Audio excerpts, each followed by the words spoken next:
You know, we've all heard that saying, right? That our success is all about the people we surround ourselves with. But that just begs the question, who exactly are we supposed to be looking for? It really feels like there's some kind of secret code out there, one that only a few people seem to have cracked. I mean, just think about it for a second. You've definitely seen these people, the ones who just somehow get the perfect piece of advice at exactly the right time, or they meet that one person who changes everything. They always seem to be in the right place when opportunity knocks. It's almost like they're playing a completely different game than the rest of us. Well, the truth is, they are. They're not just lucky. They understand something fundamental, that certain types of relationships are like keys that unlock doors to potential and just accelerate your growth. They've cracked what we're calling the people code. So let's get into it. Today, we're not just going to talk about this code. We're going to hand you the key so you can start using it for yourself right now. Okay, first up, let's talk about the absolute foundation. These are the two types of people who give us the wisdom and the support that really form the bedrock of our lives. We call them the master and the benefactor. Now, it's so important to understand the difference between these two roles.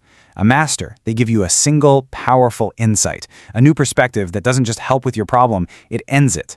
It's like they lift you up so you can see over the wall, and once you see what's on the other side, the wall is never a problem again. A benefactor, on the other hand, is the person who's right there with you, helping you get through a tough time with consistent support. So one changes your mind forever, the other helps you change your immediate situation. So how in the world do you thank someone for a gift that profound? Here's the catch. You don't do it with a material gift. In fact, doing that can actually cheapen the whole experience. The right way has three parts. First, you have to truly acknowledge the insight. Second, you cherish that lesson, you hold it close. And third, this is the most important part. You spread that wisdom to other people. The absolute best way to say thank you is to apply what they taught you and pay it forward. And that brings us to the benefactors. The people who are always there for us, our parents, our partners. And right here, there's a very dangerous psychological trap that, honestly, most of us fall into without ever even realizing it.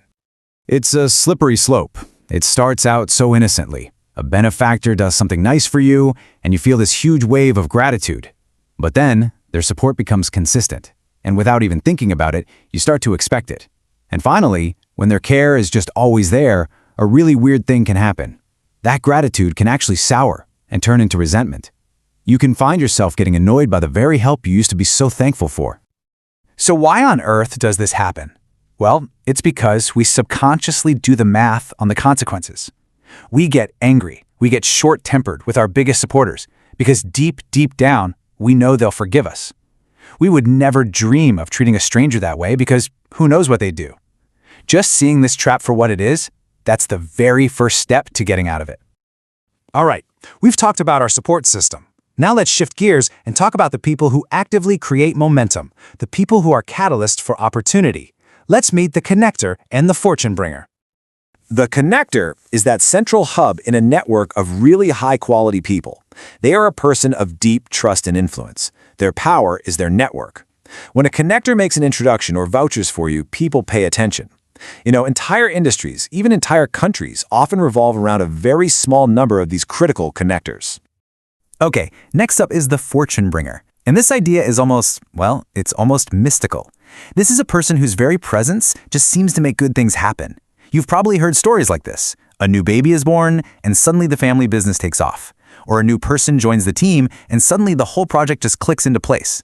Their value isn't about what they do, it's about who they are. They are basically a good luck charm in human form. And here's the key. You interact with these two types of people in completely different ways. To show respect to a connector, you promote their image. You connect them with other great people, you build them up. But for a fortune bringer, you must not ask them to do anything. That totally misses the point. You simply cherish them, you respect their presence, and you make them feel welcome. That's it. So we've identified the key people who can totally change our lives. But the final piece of this code, and honestly the most important part, isn't just about finding these people, it's about becoming one of them yourself. The ultimate goal of all this is to become what's known as a true talent. Now this is way different from just being a talented person. A talented person might just use their skills for themselves, or even for bad things. A true talent is someone who steps up, who shoulders responsibility, and who uses their abilities to add value and lift up the people around them. So how do you become a true talent or nurture one in somebody else? Well, here's where most people go wrong. They only focus on competence, skills, and maybe material wealth. And that's exactly why they can't keep great people around. To build a true talent, you have to invest in the whole person, across all 7 of these pillars you see here. From their inner character and wisdom to their physical health and skills, it's a total, holistic investment in a human being. So there you have it. We've decoded the 4 relationships that can absolutely change your life. You now have the key to spot the masters, the benefactors, the connectors, and the fortune bringers who are already around you. But the real question, the one this code leaves us with, is this. As you go forward, which one of these are you becoming for the people in your life?